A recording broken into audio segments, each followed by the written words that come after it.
আসসালামু আলাইকুম সম্মানিত দর্শক, আশা করি আপনারা সবাই অনেক ভালো আছেন। আজকে আপনাদেরকে দেখাবো মাইক্রোসফট পাওয়ার পয়েন্টের পর্ব 18। পর্ব 18তে আপনাদেরকে দেখাবো কিভাবে আপনারা বিভিন্ন কালার, অর্থাৎ আপনাদের পছন্দের কিছু কালার আপনারা বিভিন্ন জায়গায় দেখতে পান, ওই কালারগুলো কিভাবে আপনি আপনার স্লাইড বা শেপের মধ্যে কিভাবে ইউজ করবেন বা আপনার লেখার মধ্যে কিভাবে ইউজ করবেন। দ্বিতীয় যে বিষয়টি দেখাবো সেটি হচ্ছে যে আমাদের এই যে পাওয়ার পয়েন্টের যে ইন্টারফেসটি আছে, এই ইন্টারফেসটি কিভাবে আপনি কাস্টমাইজ করতে পারবেন, অর্থাৎ আপনি কালারগুলো পরিবর্তন করে আপনার নিজের মতো করে নিতে পারবেন।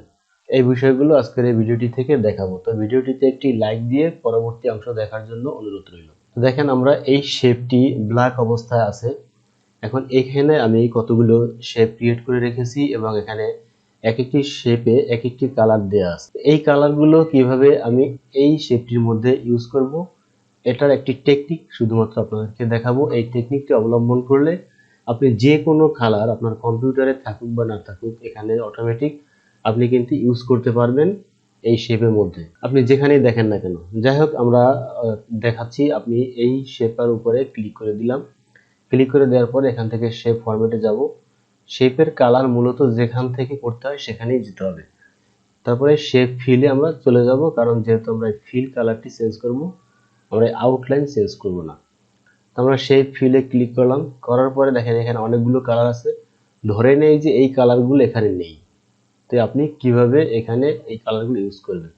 এখানে দেখেন এই যে আই ড্রপার নামে একটি অপশন আছে। এই আই ড্রপার অপশনটিতে ক্লিক করে দিবেন। দিলেই মাউস পয়েন্টার দেখেন এখানে একটি অপশন শো করতেছে, একটি পেন এবং একটি বক্সের মতো। অর্থাৎ এই বক্সটি যে কালার উপরে রাখবেন, রেখে আপনি যদি মাউস ক্লিক করেন, তাহলেই এই সেম কালারটি, এখানে যে কালার, সেম কালারটি আপনার ওই শেপটিতে চলে আসবে, যেই শেপটি আপনার সিলেক্ট করা ছিল। তো দেখেন, আমি আবার দেখাচ্ছি। শেপ ফিলে ক্লিক করলাম, আমার এই শেপটি কিন্তু সিলেক্ট করা। তারপরে শেপ ফিলে ক্লিক করলাম, তারপরে আইড্রপারে ক্লিক করলাম। এখন আমি ধরুন এই কালারটি আমি নিতে চাই, এই কালার উপরে এনে ক্লিক করে দিলেই কিন্তু এই কালারটি এখানে চলে আসবে, হুবহু চলে আসবে। তো সেম নিয়মে আপনি যে কালারটি এখান থেকে ইউজ করতে চান, ওই কালারটির উপরে এরকম ক্লিক করে দিলেই কালারটি কিন্তু আপনার ওই শেপটির উপরে চলে আসবে। এখন আপনি এইখানে কালার, মানে মাইক্রোসফট পাওয়ার পয়েন্টের এই স্লাইডের মধ্যে যদি কালার না থাকে, বাহিরে কোথাও থাকে, তাহলে কিভাবে ইউজ করবেন, অথবা অনলাইনে বা কোনো ওয়েবসাইটে বা ফেসবুকে যে কোনো ওয়েতে আপনি একটি কালার দেখেছেন, ওই কালারটি আপনি ইউজ করতে চান, সেই ক্ষেত্রে আপনি সার্চ করে এই কালারটি আনবেন। আনার পরে কি করবেন, দেখেন এখান থেকে এই যে পাওয়ার পয়েন্টটি মিনিমাইজ করবেন। মিনিমাইজ করার পর দেখেন আপনার দেখাবে, এটাকে চেপে ধরে এরকম সরানো যায়। তো আমরা একটি ছবি এখানে নিয়ে রাখি।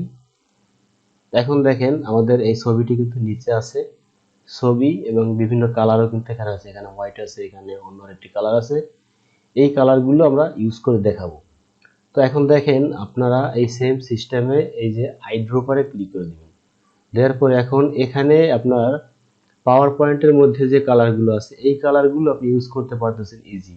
কিন্তু যখন আপনি মাউস পয়েন্টার বাইরে বের করবেন, তখন কিন্তু দেখেন ওই পেন অপশনটি নেই, অর্থাৎ চলে গেছে। তাহলে আমি বাইরের কালার কিভাবে ইউজ করব? তো সেই ক্ষেত্রে আপনি এই পাওয়ার পয়েন্টের ভিতরে থাকা অবস্থায় মাউসের লেফট বাটন এরকম চেপে ধরবেন, চেপে ধরে এরকম বাহিরে নিয়ে যাবেন, তাহলে দেখেন আর চলে যাচ্ছে না। যে কালারটি ইউজ করতে চান ওই কালারটির উপরে রেখে ছেড়ে দিবেন, বাস।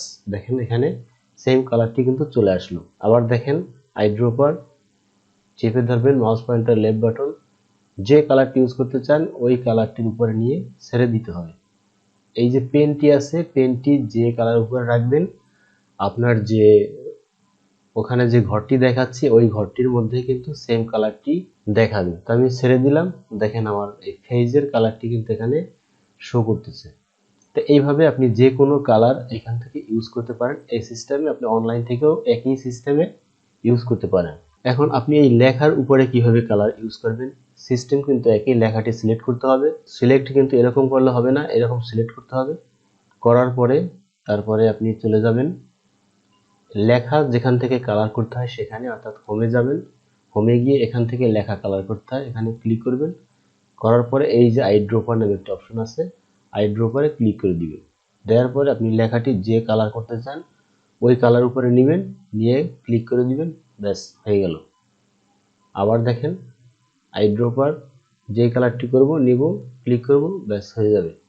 তো একই সিস্টেমে আপনি এই লেখাগুলো এরকম কালার করতে পারেন। আপনার যদি অনেকগুলো স্লাইড থাকে, তো এই স্লাইডের মধ্যে আপনি যদি একই কালার দিতে চান, এই সিস্টেম করে আপনি কিন্তু দিতে পারবেন। আচ্ছা, এখন যে অপশনটি আমি দেখাবো সেটি হচ্ছে যে এখানে যে মাইক্রোসফট পাওয়ার পয়েন্টের একটি কালার দেখতেছেন, এটি হচ্ছে পাওয়ার পয়েন্টের একটি নিজস্ব কালার।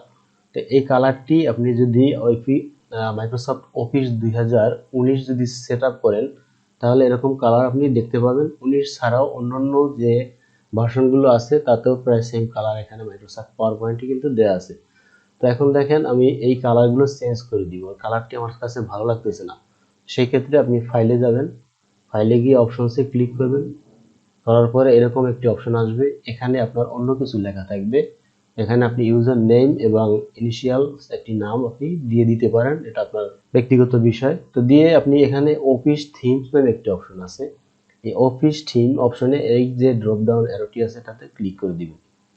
এই অ্যারোটিতে ক্লিক করে দেওয়ার পরে দেখেন নিচে কিছু অপশন আছে, একটি colourful, dark grey, black, white. তো আপনি যদি এই যে কালারফুল এখন যে অবস্থা আছে এটা দিলে কালারফুলই থাকবে এরকম। তারপরে অপশনে গিয়ে আমরা এই যে ডার্ক গ্রেটি দিতে চাই, এখানে ক্লিক করলাম, ওকেতে দিলাম। তাহলে দেখেন আমাদের মাইক্রোসফট পাওয়ার পয়েন্টের যে ইন্টারফেস এটি কিন্তু এরকম ডার্ক গ্রে হয়ে গিয়েছে। ঠিক আছে, তা আমি আপনাদেরকে সাজেস্ট করব যে এই কালারটি আপনারা দিয়ে রাখেন, এটি দেখতেও ভালো লাগে, পাশাপাশি আপনার কাজ করলে কিন্তু চোখে আপনার যায় কম, মানে চোখে লাগে কম। তো আমি আবার ফাইলে ক্লিক করলাম, অপশনে গেলাম, গিয়ে এখান থেকে আরেকটি দেখাচ্ছি ব্ল্যাকও আপনারা দিতে পারেন, এটা আপনাদের বিষয়। কিন্তু আমি ওই যে ডার্ক গ্রে ওইটি আপনাদেরকে সাজেস্ট করব। এইভাবে আপনি কিন্তু আপনার যে মাইক্রোসফট পাওয়ার পয়েন্টের থিম, এই থিম চেঞ্জ করে রাখতে পারেন। আমি ডার্ক গ্রে আমি এখন থেকে ইউজ করা শুরু করলাম ধরেন। তো আজকের ভিডিওটি ছিল এ পর্যন্তই। ভিডিওটি ভালো লাগলে আমার ভিডিওটিতে একটি লাইক দিয়ে দিবেন এবং চ্যানেলটি যদি এখনো সাবস্ক্রাইব না করেন তাহলে সাবস্ক্রাইব করে দিয়ে পরবর্তী ভিডিও দেখার আমন্ত্রণ জানিয়ে শেষ করছি। আল্লাহ হাফেজ, আসসালামু আলাইকুম।